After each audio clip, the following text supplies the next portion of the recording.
Thank you guys for being here. We're doing an end-of-year traffic press conference to highlight some of the great work from APD's traffic unit. We also have some folks from DMD here to talk about Vision Zero and the automated speed enforcement as well. So I will hand it over to Mayor Tim Keller. Thank you so much, and good afternoon. I think it was this time, it wasn't quite, it was about 9 months ago. I want to take us back to the spring. Actually, I remember our now commander, I think, was chasing after somebody on the street during that announcement. But we acknowledged that coming out of the pandemic, that traffic, which has always been a challenge in our city, and so has pedestrian fatalities, but that it had even gotten worse. And what we also said is, we're actually going to do something about it. And we said, give us some time. We're going to test some different things, and we're going to see how they work. And today is an update on how these things have been working for the city of Albuquerque. Now, there's a couple of aspects that we're going to touch on today.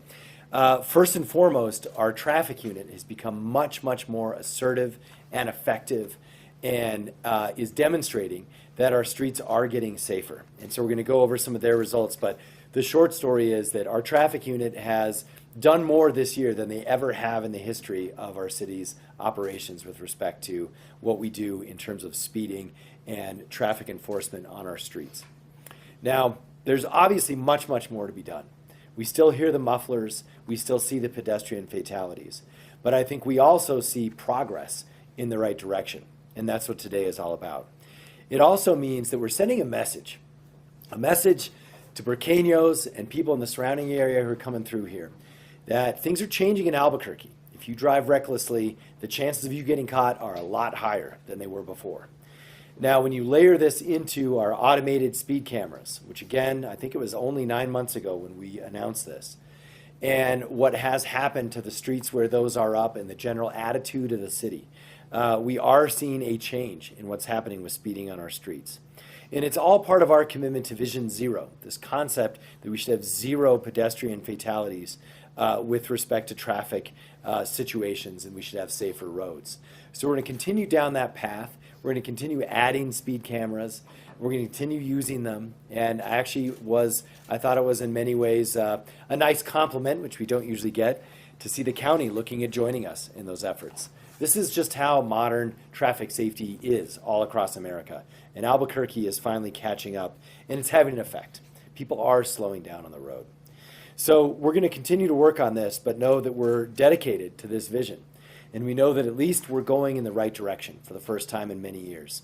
And we're going to continue in that direction going forward. So with more on this, Chief of Police Harold Medina. Thank you, Mayor. Thank you, everybody, for being here today. I want to take us back 1 year, and I want us to think where we were as a police department, where the community's police department was. We were struggling through monitors reports.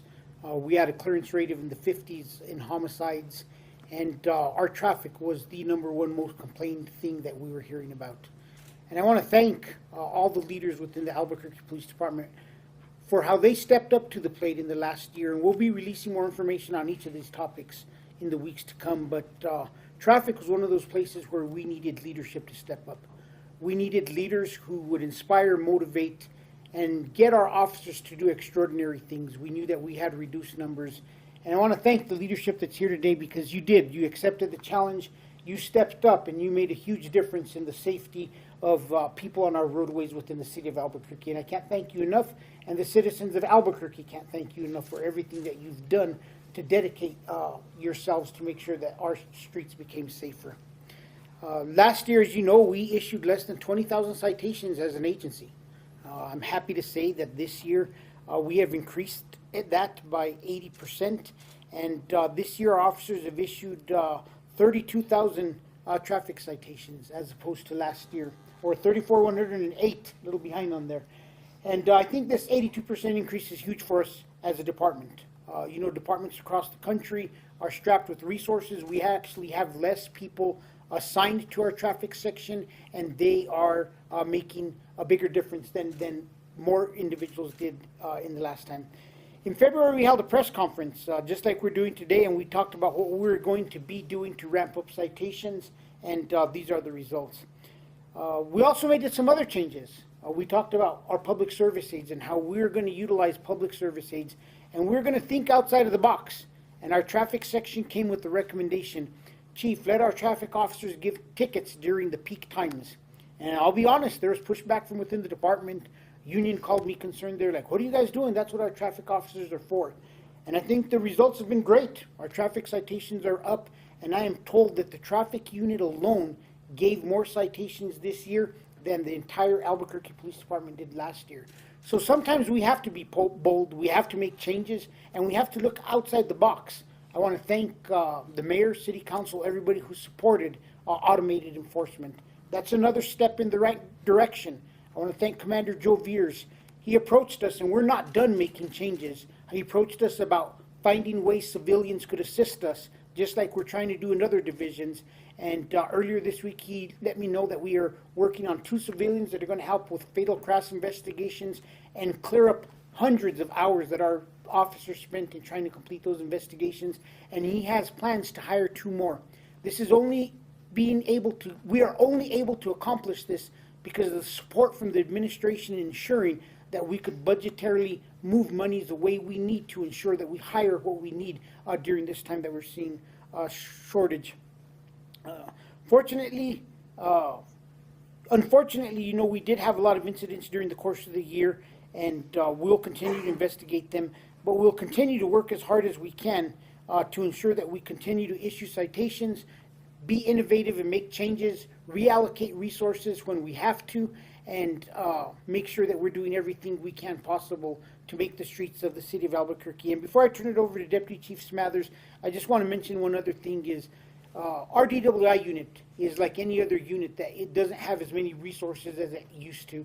And when I saw the statistics today that they had increased the number of arrests last year by 100, given the fact that they have less officers this year than they did, I think that's just another testimony to leadership. And I want to thank you, Sergeant Johnson, for all your hard work in making sure that our DWI arrests are up, even though we're working with less resources. So thank you also for your commitment. And we don't forget that DWI also is a huge issue in our community. We're not just going to focus on traffic, we're also going to focus on drunk drivers, and we will continue to work hard to ensure that we make the streets of Albuquerque as safe as possible. And I'll let them hit a little bit more about the stats, but I know they will talk about the reduction in fatal traffic accidents, and I probably messed up their whole PowerPoint presentation, but it's hard for me to read off paper. Thanks. Good afternoon, everybody. My name is Mike Smathers, and I have the honor of being the Deputy Chief for Special Operations, which includes the Traffic Division. You're going to hear a lot of numbers today, and there's a good story behind each of those numbers, and we're proud of them. As was mentioned previously, we did rededicate ourselves in this bureau and within this division to having a greater impact in the city for traffic safety. That's been the primary focus of everything that we've done. Commander Veers will mention it, but we use a data-driven approach to where we do the work that we do and why we do it. But I'm going to mention just one number that I think kind of encapsulates all the work of these fine men this past year. This year, as I stand here today, there are 25 more families that are going to be home and spend the holidays with their family. We have 25 fewer fatalities in this city as a direct result of their excellent work. So I think that just, honestly, I think we could stop right here. I want you to hear the other numbers, but there's 25 more families that did not have one of these men come to their door and knock on their door and give them that horrible news that a loved one has died in a fatality. So I'm proud of that. I'm proud of the work that they've done. I'm going to turn it over to Commander Veers, who's going to give you the specifics. But thank you. Thank you, Deputy Chief Smathers. So like Deputy Chief said, I'm going to go over some of the stats from the past year that the Traffic Division has done. But before I do that, I just wanted to thank the Chief's Office and the Mayor's Office for their continued support to the Traffic Division. We've had a lot of asks from them for personnel, equipment, different things to help make us successful in what we're doing, and they followed through with that and assisted in us being able to accomplish what you're going to see here today. So I just wanted to thank them for that. So earlier this year, when we started this initiative to reduce the fatalities and increase traffic enforcement, I had pulled some numbers for the past several years, and I noticed a direct correlation where the more citations that were issued, the less fatalities there were. And then over the past 5 to 6 years, we saw a decrease in traffic citations and those fatality numbers kept climbing up, almost equivalent with the reduction in traffic sites. So obviously there was a direct correlation. I did some research into that, and that's not just here in Albuquerque, that's a nationwide trend. So anytime there's less citations issued or less enforcement, that driving behavior has changed, and more fatalities and crashes are a result of that. As you can see here, 2021, for the end of the year, we had 86 total fatalities. This year, right now, we're sitting at 61 traffic fatalities. So that is a significant decrease over the past year in our fatalities. We also respond to serious injury crashes. Last year, there was 51 serious injury crashes that we responded to, and this year we're at 37. So overall, crash numbers are down, whether it's fatalities as well as the serious injury crashes that we're responding to. So on both ends, that's good. Like Deputy Chief Smathers had said, there's more families at home because of this. And obviously you hear a lot that there is a high number of pedestrian fatalities. That is a huge concern. Last year we had 36 pedestrian fatalities, and this year we had 23. So it's not just vehicle crashes or motorcycles. This also involves pedestrian fatalities. So we're focusing on any type of crash resulting in a fatality. So whether it's people crossing the road, making it safe for people to walk on the streets, go shopping, do things they need to do, not just traveling in vehicles. So we want to make the streets safe for everybody. We do use a data approach. So traditionally, traffic enforcement has kind of been sporadic through the city.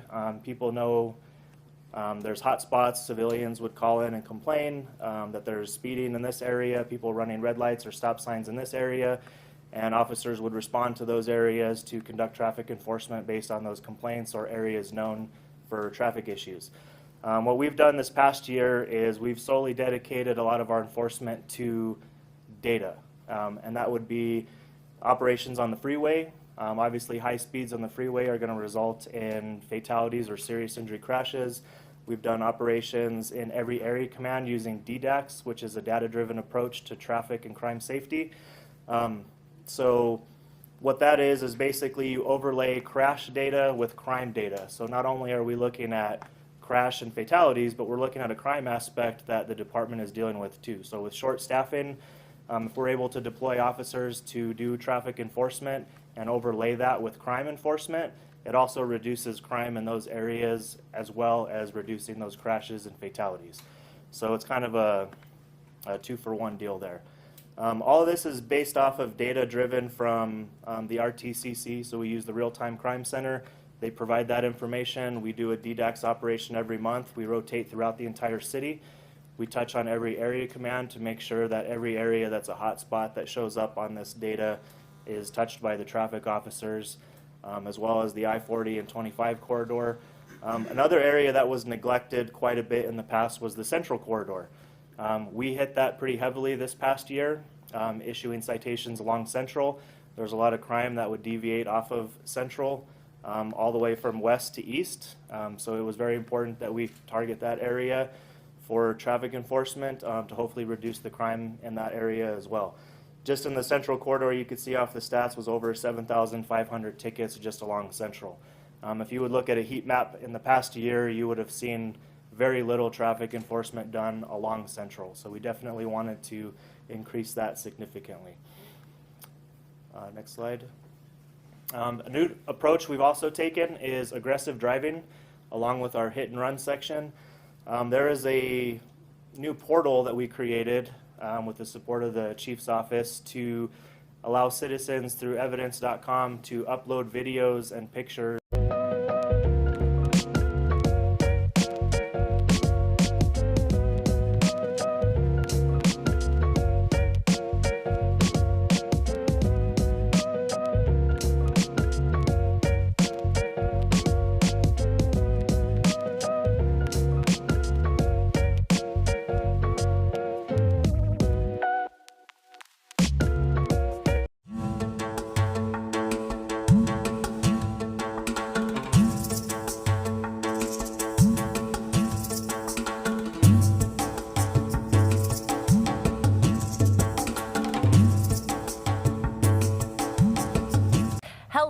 for today's special episode, we're starting outside because this time we're going to learn all about pollinators. So, pollinators is a big buzzword. We've all heard everything about how important they are to life on Earth, and indeed they are. So we're out here in the pollinator garden at the Botanic Garden, and behind us is flowering plants full of native bees. So pollinators are super important because they basically help plants reproduce. The most important pollinators are the bees by far because they're the only insects that actively collect pollen to feed their larvae. So while lots of other insects pollinate, like butterflies and moths, flies, lacewings, wasps, hornets, the bees are the only ones. Flies and mosquitoes too. And mosquitoes, yes. Male mosquitoes pollinate. Actually, females will visit flowers as well. And ants, right? Oh, ants too, yeah. So a lot of insects pollinate, but bees... They go through and find a lot of that as well. The next section we're going to talk about is our DWI and some of our racing ops, and I wanted to turn that over to Lieutenant Patterson with the DWI section. Thanks, sir. Good afternoon. I'm Lieutenant Patterson. I have the honor of leading the DWI section, which comprises the DWI unit and our swing shift motors unit. So I'll talk about the DWI numbers first. First off, like I said, last year we had a small, or not a small, but a significant number of DWI arrests. 607, but we wanted to do better than that. So I charged Sergeant Johnson with trying to do more with less and doing some joint operations with the swing shift motor unit, and we were able to increase those number of DWI arrests to 697 as of today. Obviously, we still have a couple weeks left in the year, so our whole goal is to get that up over that 700 and try and get to around that 725 mark for the year. We had 12 DRE arrests this year, which is that impaired driving due to drugs. I know with the recent legislation in passing the legalization of marijuana, that's been a lot of concern for people across the state and in the city here.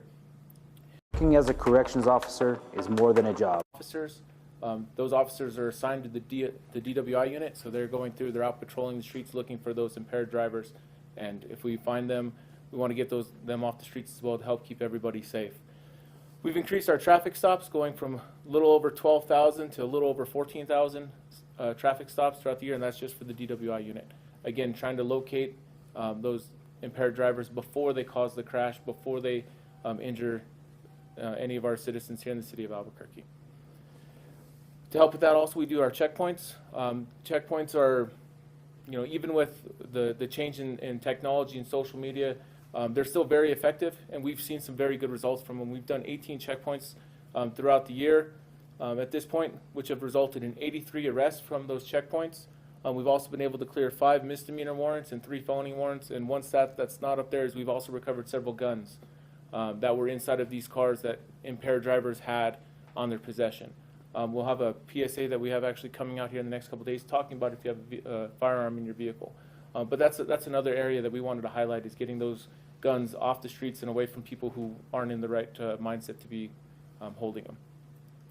This was a new area for us, the street racing operations. Obviously, thanks to the mayor's office and to the chief for giving me the opportunity to lead this area. Street racing has been an issue in the city of Albuquerque for generations and for a long time, where before we weren't really doing anything to address it. I have a unit that's worked every weekend that they go out and they combat this specific issue. We've done 29 street racing operations and issued over 751 citations in general, with 249 of those specifically for spectating. The city council gave us that ordinance to combat the people that are watching these illegal street races and to try to get rid of that audience. We've been able to take 27 different calls for service that normally the field officers would have been having to take. We've been able to take those off their plates so they can focus on doing the other calls, responding to those domestic violence, those 911 calls, and allowing my officers to deal with those street racing calls. Also, a new initiative to help combat it, we've started using tire deflation devices on these vehicles that are fleeing at a high rate of speed, which can cause more fatalities or more serious injuries for no reason, other than the fact that they want to try and get that thrill of getting away. We've been able to use tire deflation devices and disabled 17 vehicles to keep them from driving that reckless and manner that's going to put more people in danger. We've done some operations with BCSO. A couple months back in June, we had a big operation where we issued 160 citations for spectating. 130 of those were issued by APD. We were able to stop a big intersection takeover event before it started. So that was a big area that we feel very proud of the work that these men and women are doing, and I just, again, the opportunity to lead them has been outstanding. Thank you. Next up, we have Valerie Hermanson. I don't want to get her title wrong. She's the Public Works Strategic Program Manager at DMD and Vision Zero. Great, thanks, Rebecca. Yeah, I have the honor of serving as the Vision Zero lead to lead our Vision Zero efforts. In our first full year of Vision Zero, our teams accomplished a lot of really meaningful change to improve traffic safety for our communities, particularly people are walking and biking. This map shows our high fatal and injury network. This is where recurring fatal and injury crashes are happening, but it's also overlaid with projects that we're implementing to improve traffic safety for all roadway users. Examples on this map include the addition of over 10 miles of buffered bike lanes and regular bike lanes, the implementation of high visibility crosswalks and leading pedestrian intervals, which make it easier for people to cross the street, and narrowing travel lanes, which encourages drivers to slow down. Our team also successfully hosted 2 education and encourage events, Bike to Wherever Day, as well as Bike Through Porque, which encourage residents to try bicycling for transportation. And last but not least, our team also successfully implemented the Vision Zero program. This is an interdepartmental coordination. Our team gets to lead it, but we are very appreciative of APD for all their efforts in making this a successful program. Automated speed enforcement, or speed safety cameras as I like to call them, are a core principle to Vision Zero's approach, since we know from comprehensive data that people are less likely to survive high-speed crashes. And this is not only true for people inside an automobile, but it's especially true for people outside of an automobile. High-speed driving increases the frequency and the severity of crashes.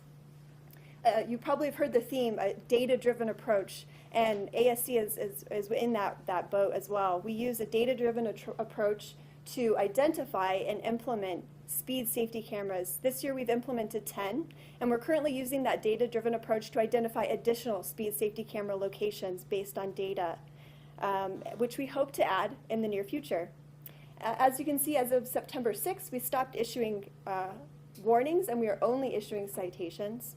And I always like to note that the purpose of this program is to improve safety. It's really not to catch unsuspecting drivers in Albuquerque. What we've seen in other places that have speed safety cameras is that revenues fall over time because repeat offenders are rare. We use funds generated from this program back into traffic safety improvements, which we hope will someday make a program like this obsolete. We're really excited about all the progress we've made in 2022, and we look forward to continuing this important work in 2023. Thank you. So we'll open it up for questions, and we can kind of designate who's the best to answer. Anybody have any questions? Jessica? How big is the traffic division or unit? How many officers? So the traffic division includes DWI as well as motors.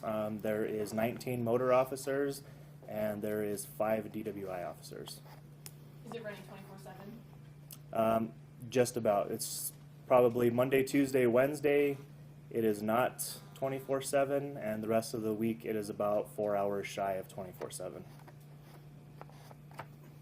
Any other questions? I think you may have already answered this question, but does the increase in citations include the speed camera tickets also? No, those are just actual citations written by a police officer. And going back to Jessica's question, you know, that was one of the major changes that as an administration we wanted to address. We worked with Commander Veers when he first got there, and we realized the traffic section had become Monday through Friday 8 to 4, and we expanded their hours because we wanted more coverage during all parts of the day. So that's one of those changes that we made as leadership to make sure that we had more coverage over different parts of the day. Are there times or days where there's more of a frequency of violations or hours of the day, something like that? Yes and no. And the reason I say that is it depends on what the violation is. So different violations are going to occur at different times. So obviously racing, those type of violations, excuse me, the modified exhaust, typically those are going to run into the weekend and late hours. Exhaust could be 24/7, cars driving around. Speeding, you're going to have your peak times of traffic, so rush hours. You're not going to see as much during rush hour because of the heavy traffic flow, but in between you'll see more speeding in between there. Running red lights, stop signs, those type of things, that it just all varies based on what the specific violation is. So you mentioned those modified exhaust tickets as well. I wonder how you guys deal with someone maybe who had their like catalytic converter stolen, or their car is just inherently louder because that got stolen. Like how you guys handle those cases? Each traffic stop, the officer is going to contact the driver, and obviously if they notify the officer, hey, this has been stolen, they would look into that, and that would be a non-issue. Do you have any data on the performance of the speed cameras as far as how many people are actually paying the citation within the time frame or signing up for the community service elements? That's going to be a Valerie question. Yeah, I don't have that data right in front of me, but I can report that we've seen a 40 to 70% decrease in speeding for the 3 cameras that have been in place the longest. What we've learned from peer cities and best practice is that it takes at least a year of data to really see that true behavior change. And those 3 cameras that stat is referencing is the 2 cameras on Gibson as well as the Montgomery camera. As far as community service hours, to date we've seen 447 community service hours completed. You don't know the default rate on these tickets yet? I don't have that information, but I can get with our PIO and provide that data. Another thing also, do you know the plans for the rollout of the noise cameras that were passed by City Council? I can educate. We're studying that right now. We're looking at some cities that have them in place. We're gathering data, talking to vendors, and then we'll do a test on those like we did with the automated speed, see what the pros and cons are, installation challenges, etc. So we are working on that, and then we'll obviously make a presentation to council for direction related to that. But we are on the onset for it, but we are looking into that now. Yeah, we want it too. So, I mean, just this is about the city of Albuquerque, not who requested it. So, we're excited about it. We're going to do as fast as we can. You know, and I think you got to remember one of the key things there, 40 to 70% reduction on the streets that we implemented these cameras. I mean, the more we could grow this program, the more we will slow people down in the city of Albuquerque. And this is another one of those things that, you know, the mayor's office, the administration, council, everybody working together is like, this was a bold move where we had to not be afraid to do what was best for our city. There were a lot of discussions about speed cameras in the past, and we made the decision to go forward, and our city is safer because we had the courage to make that decision. How much money when a driver does drive aggressively or speed look to save, you know, by not making a violation? What's the dollar figure? On like a speeding ticket? Yeah. Okay. Yeah. I just thought it would be a good soundbite.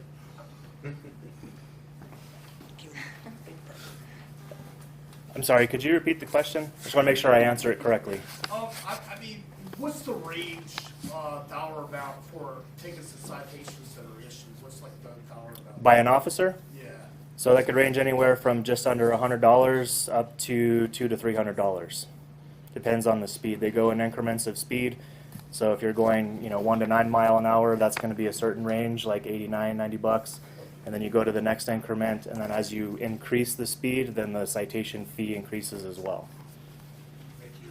Hope that wasn't too And I don't have the specific breakdown. I'd provide that, but I don't have that in front of me.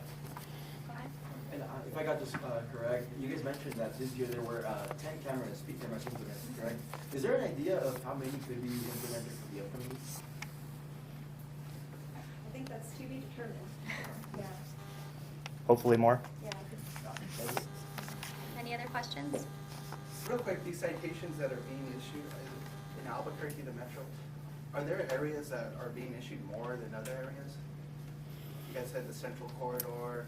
Are there areas that are like, you guys are just putting out? No, I mean, if we pull it up on a heat map, I don't have that today. This is something I can get with you later on if you want the information. But when we have the real-time crime center pull up a heat map and heat map and it shows traffic citations by traffic stop, you'll see red dots over the entire city. There's not concentrated areas. I mean, it's going to be everywhere, and all that is based off of data. So the type of citation that's being issued in those areas are going to be, like I said, if it's a speeding complaint, if it's racing, if it's people running red lights, stop signs. There's going to be different violations they're focusing on in different areas, but you're going to see it all over the city. There isn't specific areas they concentrate on more. What kind of trends with the holidays here, Christmas coming up, New Year's coming up, what kind of trends do you see in speeding and DWI enforcement, but also as it becomes colder and conditions outside can be poor with reckless driving, icy roads and stuff, what kind of trends this time of year do you see with having to stop drivers who are not driving like they should this time of year? I'd say some of the most common we would see this time of year, obviously the DWIs increase during the holiday season. More families are getting together, more people are consuming alcohol. Your summertime is where you're going to see more of your racing, your speeding, a lot of that because people are out and about in the evenings, people go out and race, do that type of stuff. In the wintertime we see that a little bit less just because it's colder, people aren't as out that late at night or doing those activities typically. Plus they're busy with the holiday stuff that they're not spending their time racing or doing those type of events that are reckless. So it kind of depends. You see more of an increase in the winter of the DWI, but then more of an increase in the summer of your racing and speeding. So just different seasons come with different types of violations, but throughout the year you're constantly seeing traffic violations everywhere you go. It just kind of changes throughout the year. And so it's not so cyclical. It's a similar amount of citations, but for different reasons. Yes. One thing to remember, one trend over the holiday season is more and more we have the availability of free ride home. I mean, the county invests money in through the DWI Council. There are a lot of options for people to use rideshare to get home safely. So I think it's important we remind the public about that, is that do not be irresponsible. There are options for you to get home, and I see that if we utilized more, and the one thing I'll give a compliment to this younger generation is, you see this younger generation, they're more in tune with using rideshare and making sure that they find a safe way home, and we got to get that message out to some of our older generations who aren't used to the technology and the options that are available out there, and I think we really could continue to reduce and work on lowering it, because DWI no longer is a crime that needs to occur. There are so many options out there for people to get home safely. They just need to learn. If you're out drinking at a bar, I'm sure you could afford a little bit more to get home on a safe ride share. $20 for a lift is cheaper than a couple $100 in a jail visit. Good on questions? Thank you, guys. Thank you.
because it is that floral hint.